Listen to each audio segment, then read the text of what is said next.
Welcome to episode 301 of the Baunfire Gaming Podcast. I am your host, Morgan, aka Bon Diesel, and this week we'll be talking about Astro Bot's big release, more Xbox third-party drama, Baldur's Gate 3 is never ending, and much more. Before we get started, subscribe to The Baunfire on your favorite podcast app and leave a review on Spotify or iTunes. Or subscribe to the Bon Diesel YouTube channel to get all of my videos, including this podcast. Thank you to everyone who supports as YouTube members and Twitch subscribers. If you're interested in supporting the podcast and all of my other content, click on the link in the show description. I would really appreciate it. You can also support the show by sharing new episodes on any social media platforms, commenting, reviewing, all of that stuff. It all helps. Let's get into some gaming news. First, we have Xbox. Xbox will be at the Tokyo Game Show. This is a surprise to me because I swear that there was an announcement not that long ago that Nintendo and Xbox were not attending the Tokyo Game Show. It was only going to be PlayStation. And at the time, that's when everyone thought like PlayStation may be showing off their new PS5 Pro. There's new rumors about that. We'll talk about that in the next section with PlayStation. But Xbox will be there. And they've teased that there should be some big announcements, which I don't think anyone really expected necessarily. Rumors are right now that this could be the announcements that we thought maybe we would get at opening night live with Final Fantasy games coming to Xbox. The idea that Final Fantasy 16 is coming to Xbox fairly soon seems almost certain at this point. There is rumor that the Final Fantasy 7 remake may also get announced. Now, this would not be Rebirth, which just came out this year, which is the second part of the remake trilogy for Final Fantasy 7, with the third game supposedly coming, I assume, in the next few years. The first one coming out a few years ago. We'll see. For some reason, I have a feeling that Sony has a deal with that Final Fantasy 7 remake where we won't see that on the Xbox platform until well after the final part of the trilogy has been released. Maybe not. Maybe I'm wrong. Maybe we'll see it sooner than that. Either way, this would be a good thing for Xbox. Square Enix as well. They've been pretty vocal about how they feel like their third-party exclusive strategy has not been very good for them and their business as a whole. And that, we probably won't be seeing as much of that as time goes on. So we'll have to see if that rumor comes to pass. I'm skeptical about either. I think Final Fantasy 16 getting announced wouldn't be the craziest thing on earth. Final Fantasy 7 remake would be pretty surprising to me. There has been some official acknowledgement that there will be Xbox Game Studio, Activision Blizzard King, and Bethesda announcements and previews and things like that, as well as third-party studios showing off games specifically from Asian developers and studios.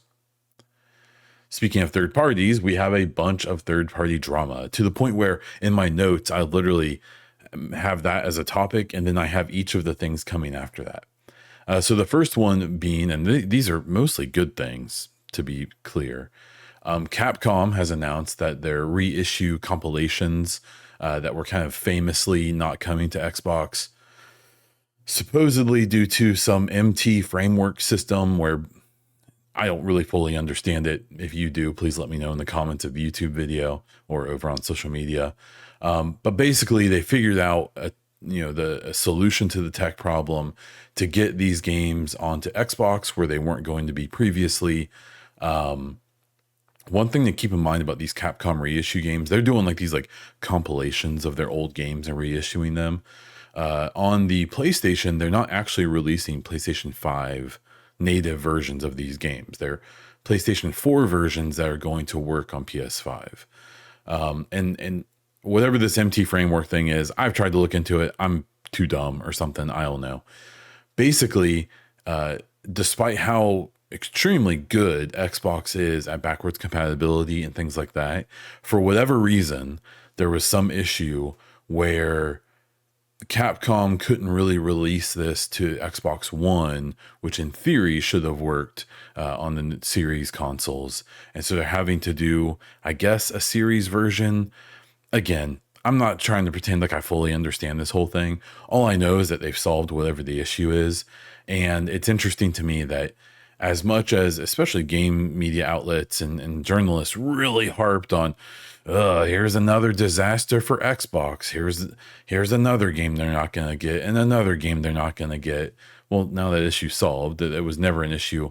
I guess what irks me about all of these stories is that it's being portrayed pretty often as like, these publishers don't want their games on Xbox. These publishers don't see any value in that, as if 30 million install base isn't something worth selling to, even if it's half of the PlayStation install base. Which is just a dumb thing to say or think. It sounds like it's pretty much always coming down to tech things, and maybe that's its own issue. And it seems like they're working it out. But I just think there's not nearly as much conversation happening about this being solved as there was about this being an issue in the first place. So we'll see. The Dune Awakening studio, I believe the head of the studio said that they're going to have a hard time getting their game on Series S. This is the Dune MMO. I hope this isn't the platform warrior inside me revealing himself, but it seems like this game, it's an issue of just the scale of this game is really big, and because this game looks awful. Like during the the opening night live, they showed a bunch of gameplay of this game, and it's not like graphically impressive. So it can't be that, but it is this big MMO where you're traveling in these giant areas and doing building and all this stuff. It's like a survival type game. I have no idea who this game's for. I don't think Dune has this big of an audience, but who knows? Maybe they do. But we're going back to the whole like blaming Series S for everything thing. I have been pretty vocal about how my opinion has changed over the years. I really wish Xbox would have just done a Series X and a Series X digital this generation, and tried to get the prices down, whatever money they would have saved from not selling and developing a second SKU. I think they maybe could have undercut PlayStation on prices a little bit, probably made it a more attractive product in general, not run into issues like this. They also have been able to get games like Hellblade and basically every other game to run reasonably well on Series S, at least like 1080p, 30 FPS, and even if it's scaled. So a lot of these issues almost seem to come down to like maybe these developers aren't really equipped to do these things that well. I'd be curious to see what the minimum PC specs are for this game, because I'm willing to bet that they are probably not much better and potentially even slightly less powerful than the Series S. So it's always interesting to me when these game devs are able to scale their game down for PC, but they just throw their hands up and can't seem to figure out Series S for whatever reason. So I'm sure they'll figure it out. What it may come down to, and the issue we ran into with Baldur's Gate, is if it's like a feature parity thing where Xbox requires feature parity for Series S and Series X versions of the games. With Baldur's Gate 3, the issue was split screen, or if you don't know how split screen works in most games, including Baldur's Gate, you're running two instances of the game at once and it's cropped. For a game like Baldur's Gate, which doesn't run great on the consoles, on PS5 or Series X even, for the one instance, doing two instances, obviously scaled down, I'm sure, just wasn't going to work on the Series S. It doesn't have that juice. I don't think that's the issue with Dune Awakening, but I guess we'll have to wait and find out. Maybe. Or we'll never hear anything about it. Who knows? Another bit of drama was this Enotria game where the studio head was very vocal about not being happy with the communication with Xbox and how things weren't going very well. And that they weren't able basically to get their game listed on the marketplace. They were, I think there was probably issues going both ways, and this studio head was able to get out ahead of it. Really, Xbox was probably never going to comment on this anyways, but whether or not this was going to be like a big thing or not, it kind of doesn't matter. It's if Xbox has issues with how they communicate with the smaller studios and these third-party studios, that needs to be resolved. We had a similar issue with a game I believe is called Hack, and they were basically complaining about the same thing. Now, the thing is that neither of these games are really that big. This Inotria game, I believe, is actually being kind of talked about as not being like very good. I believe they have a demo on Steam that it's just kind of not that great of a game. But that doesn't matter. Now, what has happened is that Xbox has apparently reached out to them. This is according to the studio head.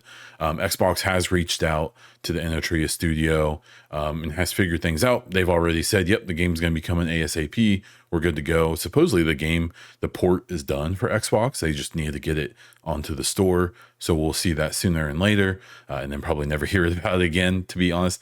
The funny thing is that Hack game, the same thing happened where there was a little bit of an uproar. Of course, everyone did the whole Xbox is bad for, no one wants to be on Xbox anymore. They reached out to the developer of the Hack game, and then they came out and were like, oh yeah, we're still not going to put it on Xbox. So, you can make your own deductions about why they raised that stink anyways.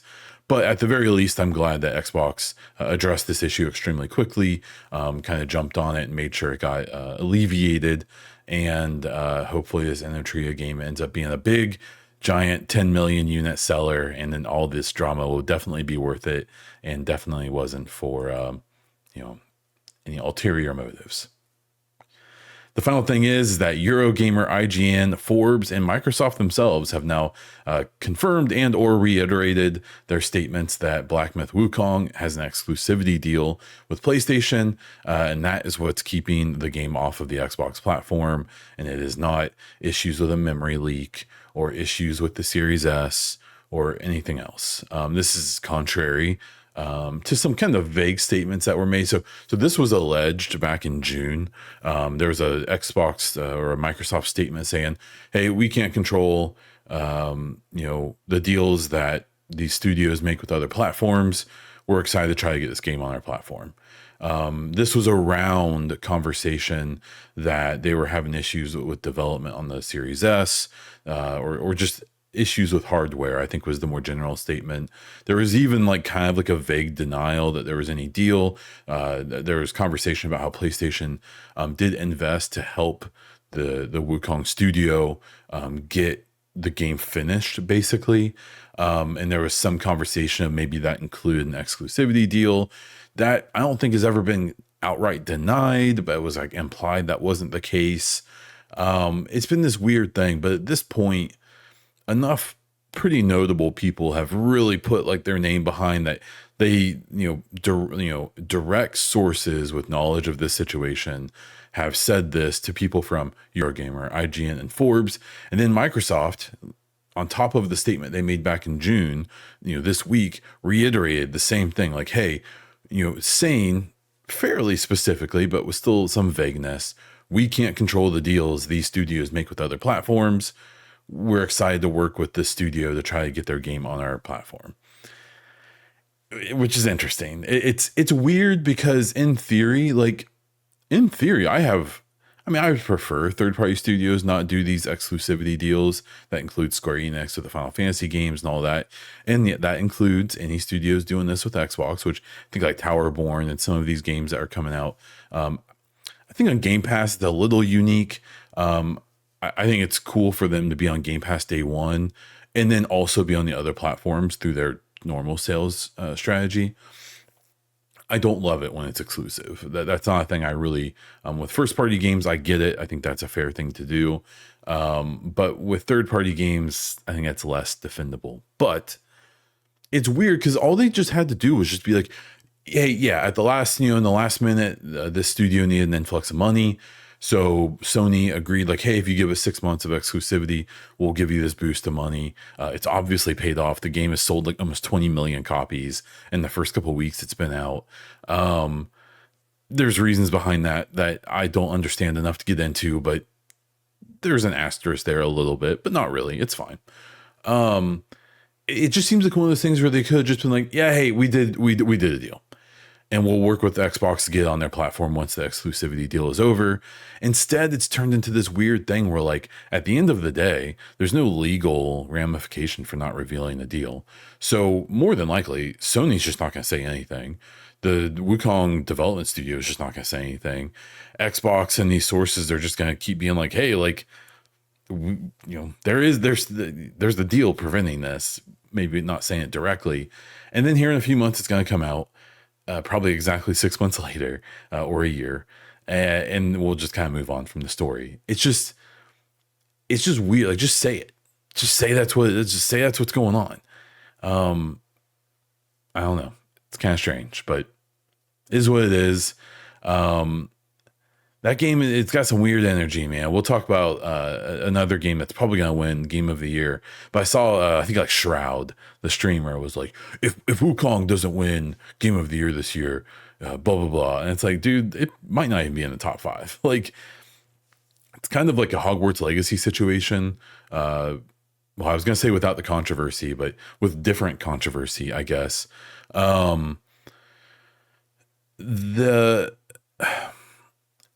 Just because the game sells a lot and it reviewed okay, I think it has Metacritic in the 80s, doesn't mean it was like super good or Game of the Year worthy. Hogwarts Legacy is kind of referenced like, well, the only reason it didn't get Game of the Year conversation was because it has the J.K. Rowling controversy. And not really. Everything I've heard about Hogwarts Legacy is that it's like a cool Hogwarts Harry Potter game, but like, it's just fine. Like, it's not like the best game ever made. It's just attached to a really popular IP and it sold a lot. But that doesn't mean it deserved Game of the Year. Same as every other year, when Call of Duty sells the most copies by a mile, no one's arguing for Call of Duty to be Game of the Year. No one's serious, at least. And, Wukong Studio, or Wukong, Black Myth Wukong, they sell, 20 million, and by the end of the year, probably 25, 30 million copies.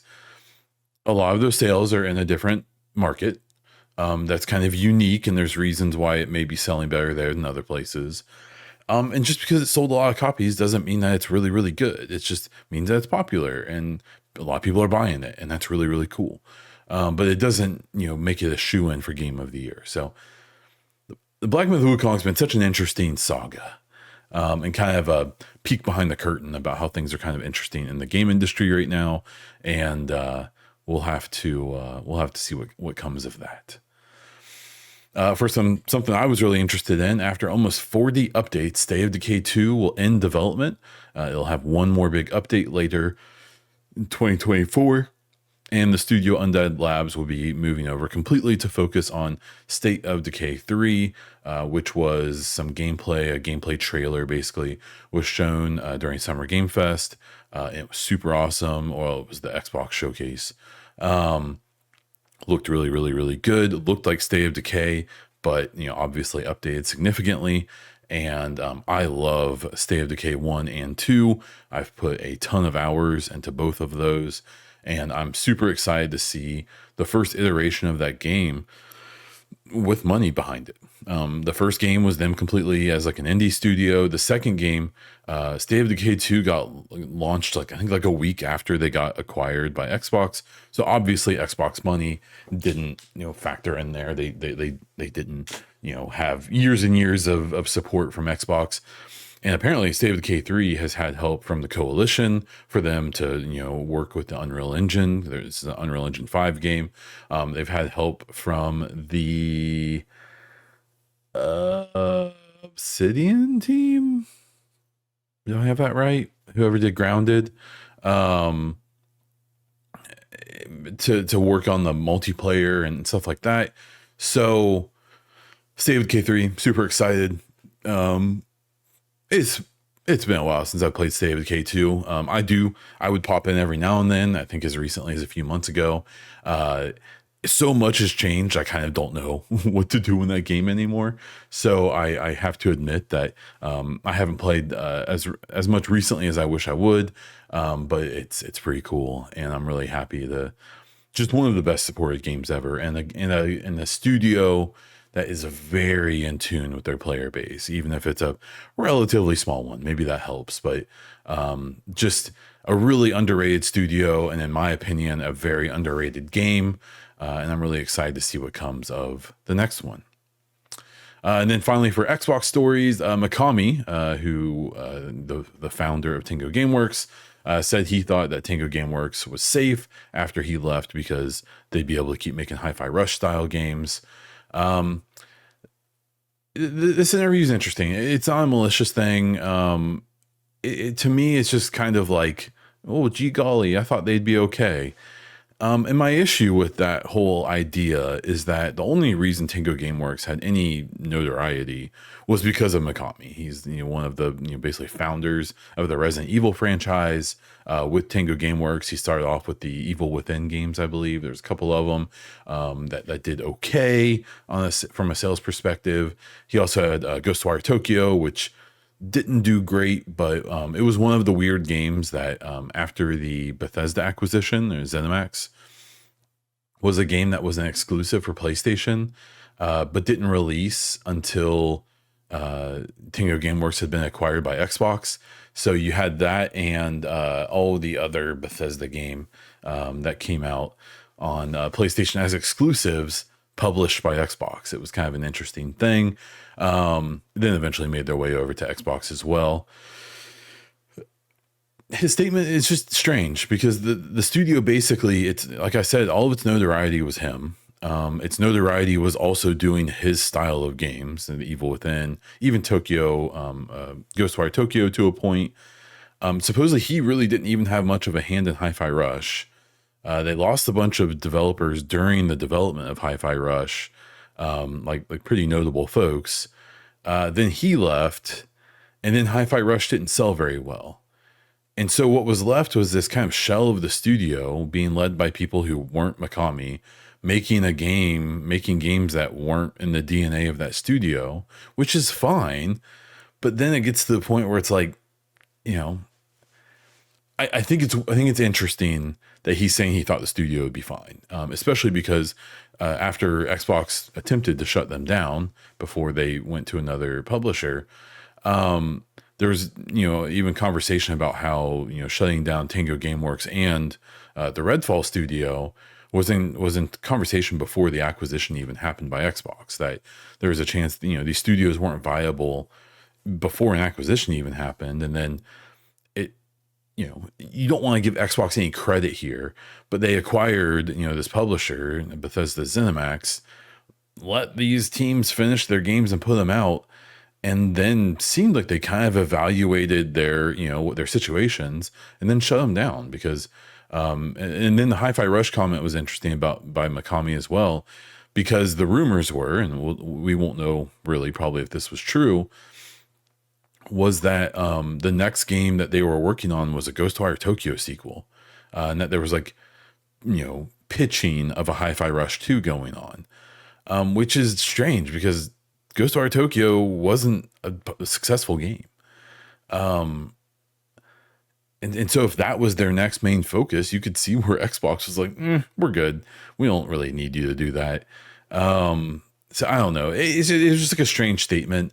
The whole thing just seems very, I don't know, just seems like a little, I don't want to say ignorant, because the dude knows more about game development in this whole industry than in the tip of his pinky than my entire existence. But out. Just strange. But we do know as well that about 50 of the original 100 devs from Tango Gameworks are being brought back after the publisher Krafton purchased the studio and the rights to the Hi-Fi Rush IP.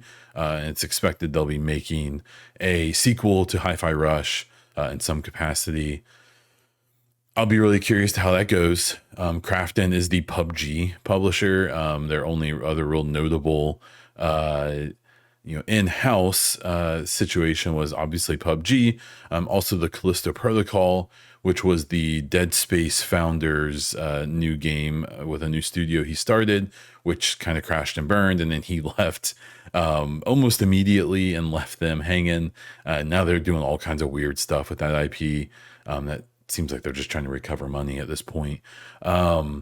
They also got the Subnautica studio under their publisher now, but that is just like a fairly new situation as far as I know. So I'm really curious how this will go, because I don't think Xbox would have dumped Tango if they thought Tango was a viable studio. And I don't know if a significantly smaller publisher with significantly less experience and less money is going to be able to make Tango successful when Xbox didn't think they could. Xbox could be wrong. Maybe this is going to end up being a huge success. Maybe Hi-Fi Rush 2 comes out and sells 30 million copies, and everyone can stick their tongue out and flip off Xbox and say, Phil Spencer, you're an idiot for letting this happen. That could happen. And for the sake of them and their studio, I hope it does. That'd be great for them. I don't expect to ever see Hi-Fi Rush 2, if you want me to be honest. I think this was a PR move by Krafton. I think it was a good vibes move, and that they're hoping to make this happen. I don't think people should be surprised if one day we see a headline that Tango Gameworks has been shut down and their project has been canceled. But I hope I'm wrong. I hope that's not true. Moving over to PlayStation, Astro Bot, the game, the full game has been released, and the reception to it is really, really, really, really, really good. This is the most 10 out of 10s or 9 out of 10s I've seen for a single game in a really long time. The Metacritic score reflects that of 94. It's an interesting one. So this is essentially I guess it's a sequel to the game that came out. I believe it was Astro's Playroom for the PS4. If you see any conversation of like Astro's Playroom sold over 30 million copies, and so this Astro Bot's going to do really well too. It's worth keeping in mind that Astro's Playroom was a game that came with the PlayStation 4 for a big chunk of that generation, and they counted all of the sales of those consoles that included the game as a unit sale for the game. So it is insanely deceptive and is not very reflective of how popular that game really was.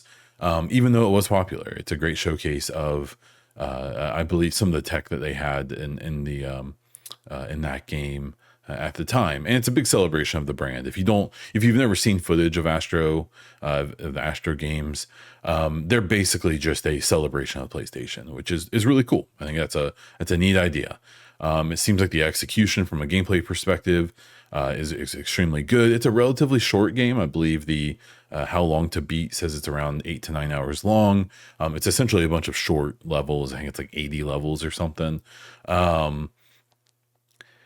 It was really interesting. So there's Game of the Year chatter for this instantly, which makes sense. It's the highest rated game this year.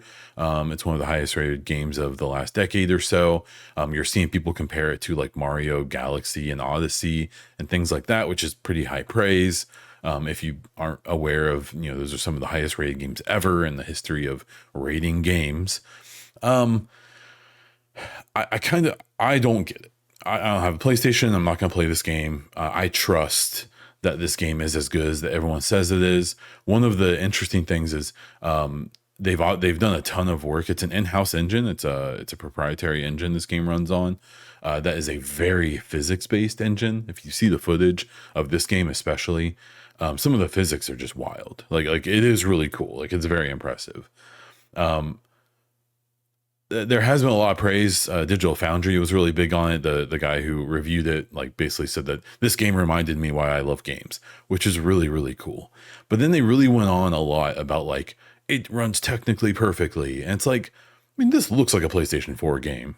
Like, if we're being honest, like, and there's nothing wrong with that. This game obviously isn't meant to be the most hyper real, super realistic, everything game in the world. But it has been weird where it's being praised for things where it's like, well, yeah, like I certainly hope it runs insanely well because it's not pushing the boundaries graphically. And it doesn't have to. Obviously, it doesn't have to. It's getting some of the best ratings I've ever seen for a game because the gameplay is so good. And the one thing I'll give it is that from what people have been saying is that like the game has like soul, you can like people can like feel the love the devs put into this game when they were making it. It's very referential. It's, like I said before, it's a celebration of the PlayStation brand, and it seems like a extremely good example of that. So yeah, I'll be really curious to what happens. I think the issue, I don't want to call it an issue. The only way I could see this not winning Game of the Year is if it doesn't stay in people's mind. I referenced a fart in the wind in my Discord of it's a short game and it's not telling like an amazing narrative or anything. So the gameplay will stick with people, but that is probably pretty short lived. And so I'm really curious what happens by the end of the year. If this game sticks with people. I mean, the Metacritic score is going to be there. People are going to remember they gave this a 9 or a 10 out of 10. And so that's probably going to be enough for it to win most of the major awards. The only competition I really see is maybe like a Dragon Age the Veilguard. Maybe, especially because it's multi-platform. And I really do believe that if that game is really good, the whole like BioWare is back, like energy could help it a lot and maybe have it in the conversation for a Game of the Year award.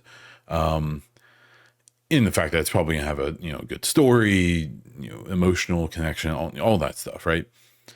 But I'll be pretty surprised if 95% of the major outlets don't make Astro Bot the Game of the Year this year. And that's cool. I really suspect that we'll see more of this type of thing from PlayStation. Short development time frame, budget, family friendly, because they just can't make these $300 million games anymore. It's they will because it's their brand, but they've got to find out ways to make money other than that as well. And if Xbox doesn't have a Banjo or Spyro or Crash game in the works, I bet they will soon. They did part ways with Toys for Bob, who I believe is the Spyro developer, but then they also are going to be the first party, like the publisher of their next game that I believe is going to be exclusive on Xbox. So it wouldn't surprise me if that Toys for Bob game is probably a Spyro game, and they could try to tap into this same energy, but we'll have to wait and see. On the other side of the spectrum for PlayStation, Concord is being delisted on September 16th, only 2 weeks after it released.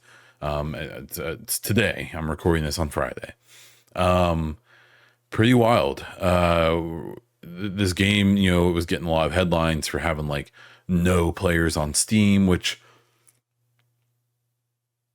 I try to like tamp that down a little bit because it's like, yeah, there's a lot of people playing on platforms that you can't really track.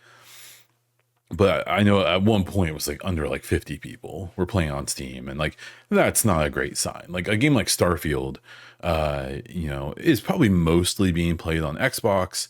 Mostly being played through the Xbox app, which doesn't have tracking for Game Pass purposes.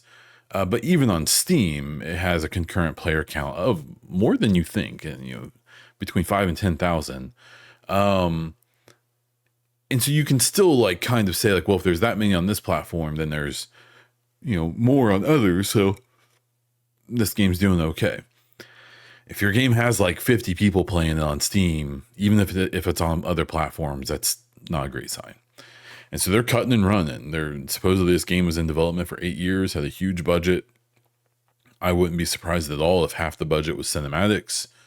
because the cinematics are beautiful and really well done. For a $40 competitor to Overwatch, you know, strange moves. They were doing full refunds automatically back to people, and there is no current plan to bring this game back. A lot of the conversation I've seen about this has been that if it was free to play, it would have been more successful. And it would have been more successful. I don't think it would have been successful, though. It seems like a lot of people thought this game was fine, but that it didn't really break any boundaries or anything. I just feel bad for the devs, people who have spent potentially their whole careers working on this game, and it finally comes out and, you know, it's another victim of this weird obsession that PlayStation had at one point, likely due to their, you know, their previous head guy, who really focused on this games as a service thing. You know, the PlayStation brand has been damaged by this live service push. Luckily, it's so healthy from hardware sales and having really good exclusives and, you know, having good third-party exclusives. It's not going to hurt them. PlayStation is going to be fine. But this was a bad look. Now, I'm sure PlayStation is super pumped to have Astro Bot coming out because that's completely taken over the conversation. We're probably not really going to hear much more conversation about Concord ever again. And then we're going to have the PlayStation 5 Pro announcement coming out soon, which we'll talk about now. So supposedly the design of the PlayStation 5 Pro has been leaked in this 30th anniversary banner. It basically looks like the new like slim PlayStation 5, but with like more stripes. Here's my Xbot super bias hot take here. If the PlayStation 5 wasn't so wildly successful from a hardware sales perspective, it should get dogged so much harder than it already does for its design. The original PlayStation 5 is one of the most hideous things I've ever seen. And even the new one, like, it looks okay, like it looks better, but man, it's ugly. Like, that is just such an ugly design for a console. And then just like, you know, the way that you have to use like a little stand to put it on its side, and that even, you know, with the, I think the original one, you had to buy a stand to have it upright. Just the most like Sony fashion over function thing I've ever seen. In the sense that it just, I don't know. I don't know how the company who made the PlayStation 2 made the PlayStation 5. Like and even like the PS4 and especially the PS4 Pro, just like really cool looking machines, and just, I don't know, man, it's so ugly. Like, it is so awful, and they're not really, and it seems like it's going to be basically exactly the same with the Pro. Leaks suggest right now that it's going to be coming out later this year and probably announced within the next week or so. So we'll get more info about it. It's been really interesting. Some of the coverage on some of the leaks of the hardware and stuff for this is that Digital Foundry is the main place I get my info on this. And it basically seems like the CPU is not getting much of anything. Memory is not getting much of anything. The GPU is supposedly getting a pretty decent bump in power, but the assumption is that's going to be mostly used for ray tracing, which I don't think a lot of people are really asking for. And so there is kind of there's a curiosity about how useful this Pro is even going to be. Or if you remember the Xbox One with the One X and the PS4 with the PS4 Pro, that was a big thing of like, those base systems couldn't really do 60 FPS 4K and even in low settings. And then those Pro systems could. And I think my One X might be one of my favorite consoles ever. That was just a solid little machine. I love that thing. And just price point and the actual power gained of this is going to be really interesting. I also think it's really interesting that there's basically no indication at this point that Xbox is going to try to match them and do their own Pro console. And the real wild card is whether or not that means they're going to instead do their next gen system sooner, because developing the PS5 Pro has, you know, definitely put, you know, the PS6 a few years back.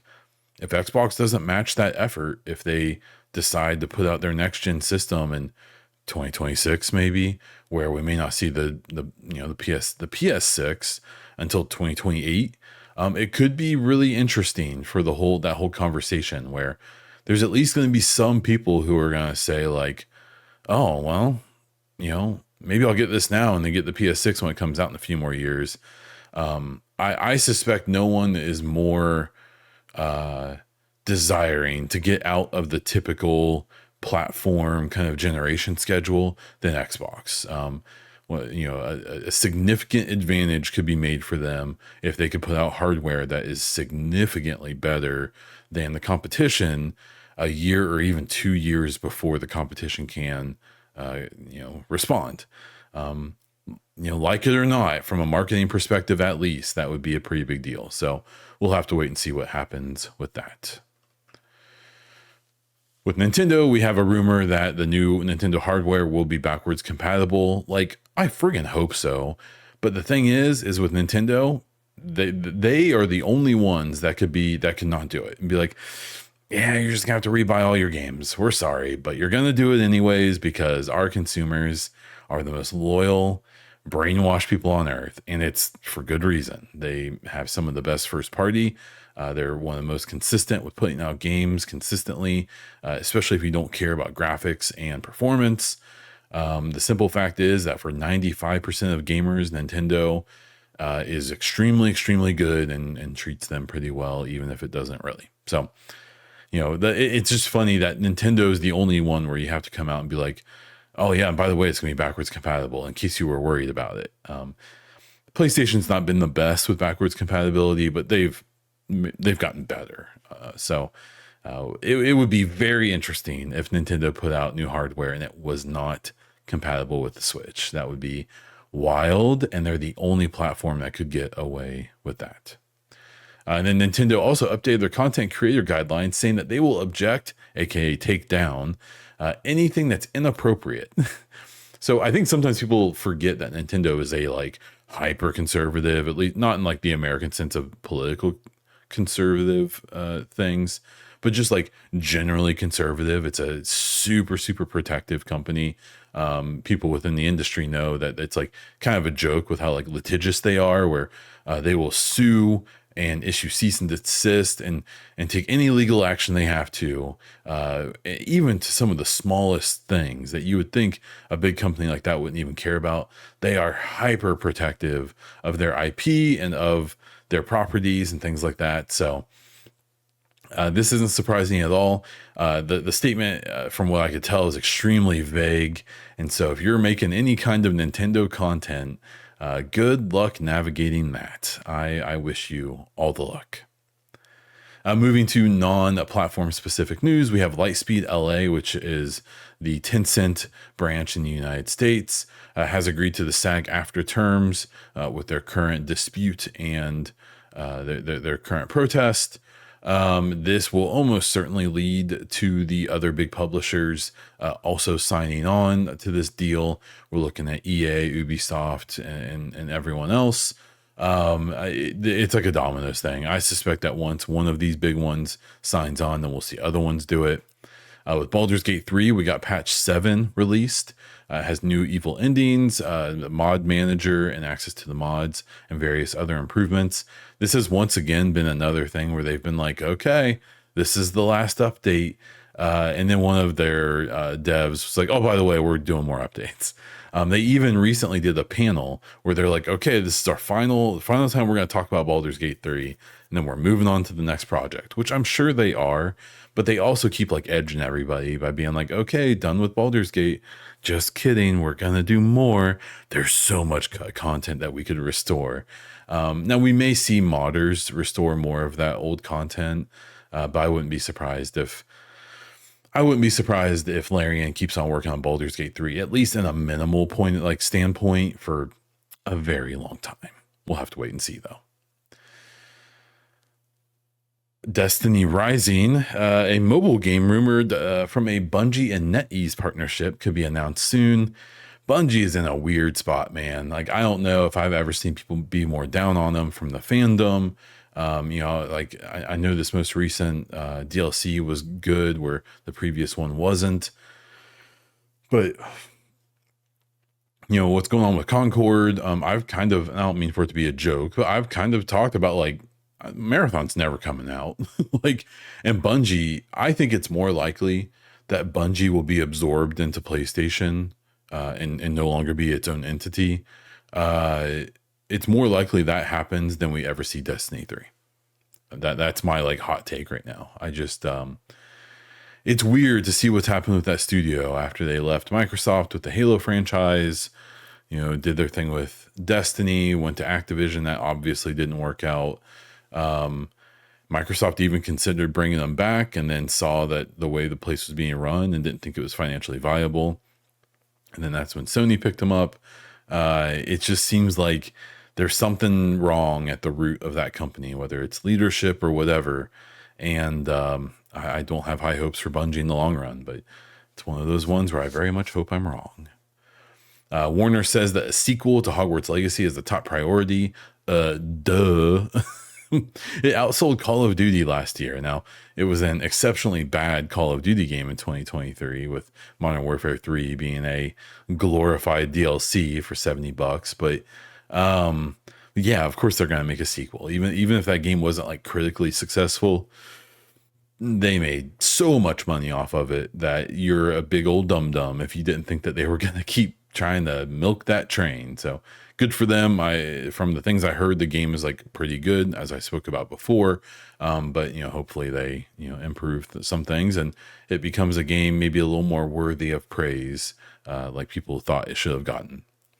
Rocksteady lays off about half of their QA team and as well as other QA teams, but we don't know much about them because they're not technically Rockstar, and so that sucks. Probably things not probably going well there after Suicide Squad. And then Ubisoft Massive posts an ad for an animation director for The Division 3. So knowing that they're already staffing up to start on Division 3 is super exciting. I love the Division franchise. I've enjoyed the games they've made in between. Avatar was an interesting experience that was really pretty. Outlaws is a really fun game that I really enjoyed. But it's not the Division, and that's what I want. So I'm super excited to hear about that, and I will talk about it a bunch once it comes closer. That game is probably 4 years away. I would be willing to bet, maybe quicker. I suspect it won't be. Like to the point where I think the next Division is a next gen platform game. So we'll have to wait and see. For content updates, all I have is my Twitch anniversary is on September 20th. I will try to stream. I am not the most consistent streamer these days. Life is just busy. So it's definitely not a priority, but I do love it when I get to be on there. And it is what kind of kicked off all the content I make. So I'm excited to hopefully jump on that day or near it. And we'll do a fun little stream, maybe look back at some old clips and things like that or something. We'll try to have some fun with it. So that is where I'm going to wrap up this episode. Thank you so much for listening to the episode. Please consider supporting my content by watching, listening, sharing, and following my socials, or throwing a few bucks my way. You can do all of those things by clicking on the link in the show description. If you have your own topics, questions, or feedback, be sure to let me know in my Discord, in the YouTube comments, or by hitting me up on Twitter or Threads, or even, I think, Blue Sky as at Von Diesel or at the Baunfire. That is all I have for this episode of the Baunfire Gaming Podcast. So, until next time.